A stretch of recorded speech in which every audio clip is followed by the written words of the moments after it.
सब खैरियत से होंगे। अच्छा बच्चे, हमारा जो आज का टॉपिक है डैट इज़ डीएनए, जिसकी फुल फॉर्म है डीऑक्सी न्यूक्लिक एसिड। कल हमने न्यूक्लिक एसिड के बारे में देखा था कि ये हमारे पास बेसिक यूनिट से मिलकर बनता है, जिसको हम न्यूक्लियोटाइड्स कहते हैं। अब हम देखते हैं कि दो तरह के न्यूक्लिक एसिड होते हैं, डीएनए और आरएनए। सबसे पहले हम देखेंगे जो डीएनए है, इसकी फुल फॉर्म क्या होती है, डीऑक्सी न्यूक्लिक एसिड। अगर हम इसकी डेफिनेशन देखें डीएनए की, तो हम कहते हैं जो डीएनए हमारे पास बेसिकली ये डीऑक्सी न्यूक्लियोटाइड से मिलके बनता है। अब यहाँ पे जो न्यूक्लियोटाइड्स होंगे, एक न्यूक्लियोटाइड नहीं बल्कि हज़ारों के न्यूक्लियोटाइड्स मिलके इसका स्टैंड बनाएंगे। अब बेसिकली हम यहाँ पे ये देखते हैं कि जो न्यूक्लियोटाइड है वो कौन कौन बेसिक कंपोनेंट से मिलके बनता है। सबसे पहले हमारे पास आ जाता है पेंटोज शुगर, लेकिन जो शुगर होगी वो हमारे पास होगी डीऑक्सी जो डीएनए को बनाएगी। नाइट्रोजनियस बेसिस होंगी। अब जो नाइट्रोजनियस बेसिस है वो हमारे पास 4 तरह की होती हैं। एडिनिन, जिसको हम ए से एब्रीवेट करते हैं, थायामीन टी, साइटोसिन सी और गवानीन जी।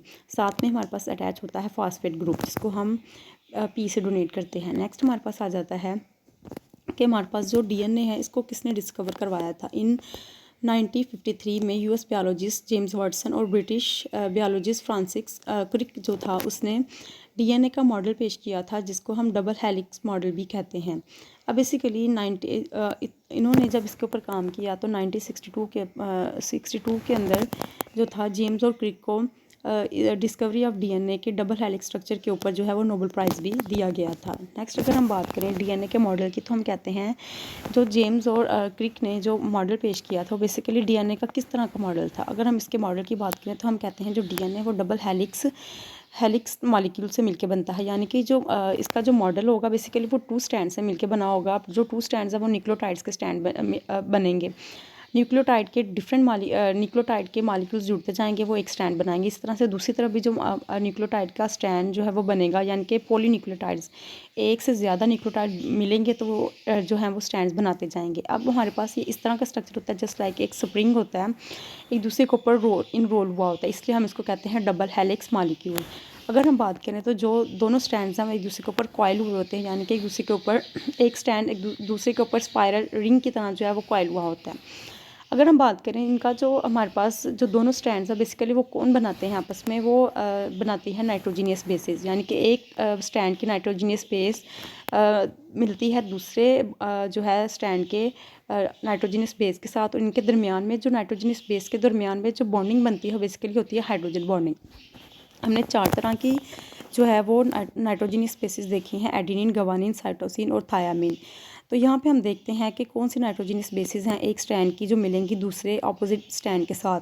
यहाँ पे हम बात कहते हैं कि जो एडिनिन है, एक स्टैंड की नाइट्रोजीनियस बेस जो है एडिनिन, वो पेयर बनाएगी दूसरे स्टैंड के थायामीन के साथ, यानी कि एडिनिन का पेयर होगा थायामीन के साथ, और साइटोसिन का जो एक स्टैंड का पेयर होगा वो होगा दूसरे स्टैंड के गवानीन के साथ। तो यहाँ पे हम ये देखते हैं कि जो एडिनिन और थायामीन के दरमियान में जो बॉन्ड बनता है हाइड्रोजन बॉन्ड, वो होता है डबल बॉन्ड, और जो साइटोसिन और गवानीन के दरमियान में जो बॉन्ड होता है वो होता है 3 हाइड्रोजन बॉन्ड।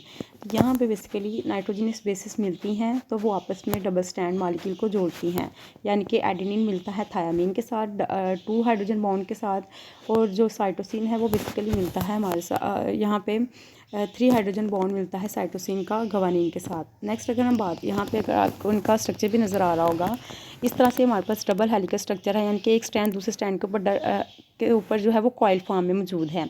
अब यहाँ पे हम ये देखते हैं कि एक न्यूक्लियोटाइड का मॉलिक्यूल मिलेगा साथ में, यानी कि एक न्यूक्लियोटाइड का मॉलिक्यूल सेम दूसरा न्यूक्लियोटाइड का मॉलिक्यूल, यानी कि डिफरेंट न्यूक्लियोटाइड के मॉलिक्यूल मिलते जाएंगे तो वो एक स्टैंड बनाएंगे। ये एक स्टैंड होगा। सेम इस तरह दूसरी तरफ भी जो है वो दूसरा न्यूक्लियोटाइड का स्टैंड मिलेगा तो वो हमारे पास दूसरा स्टैंड बनाएगा। और यहाँ पे हमने अभी देखा है कि जो नाइट्रोजनियस बेसिस है वो इन स्टैंड को आपस में जोड़ने में हेल्प आउट करती है। उनके दरमियान में जो बॉन्ड होता है वो होता है हाइड्रोजन बॉन्ड, यानी कि जो एडिनिन है वो मिलता है थायामीन के साथ, साइटोसिन मिलता है गवानीन के साथ, और एडिनिन और थायामीन के दरमियान में जो बॉन्ड होता है वो होता है डबल हाइड्रोजन बॉन्ड, और साइटोसिन और गवानीन के दरमियान में जो बॉन्ड होता है वो होता है ट्रिपल बॉन्ड। अब यहाँ पे हम बात करते हैं कि जो डीएनए है उसका बेसिकली हमारी बॉडी के अंदर फंक्शन क्या है। डीएनए जो है वो हमारी बॉडी के अंदर हेरिडिटी इंफॉर्मेशन को ट्रांसमिट करता है, यानी कि वो वाली तमाम खसूसियात जो पेरेंट्स से ऑफस्प्रिंग के अंदर जाती हैं वो सारा काम डीएनए का है। अब डीएनए के अंदर जो काम करने वाले हैं वो हमारे पास होते हैं जीन्स। बेसिकली क्या होता है, जो जीन्स हैं, डीएनए का बेसिकली जो काम है वो है प्रोटीन्स बनवाना। अब प्रोटीन्स बनवाने के लिए स्पेसिफिक क्या है, वो अमाइनो एसिड्स चाहिए होते हैं। अमाइनो एसिड्स जो हैं उनको कलेक्ट करना, यानी कि अमाइनो एसिड को किस तरतीब से जोड़ा जाएगा और वो प्रोटीन्स बनाएंगे, ये काम जो कंट्रोल किया जाता है वो जीन करते हैं। और इस जीन को हुक्म देने वाला जो मालिक्यूल होता है वो होता है डीएनए। अब डीएनए के अंदर काम करने वाले क्रोमोसोम्स होते हैं। क्रोमोसोम्स के ऊपर डिफरेंट काइंड्स के जीन्स लगे होते हैं जो हर तरह की खसूसियात को कंट्रोल कर रहे होते हैं।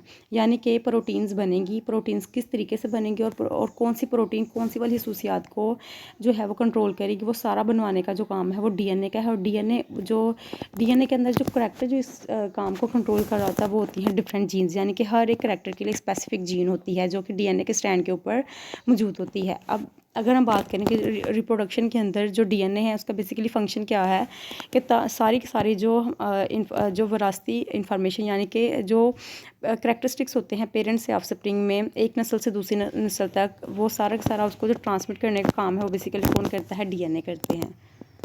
Thank you.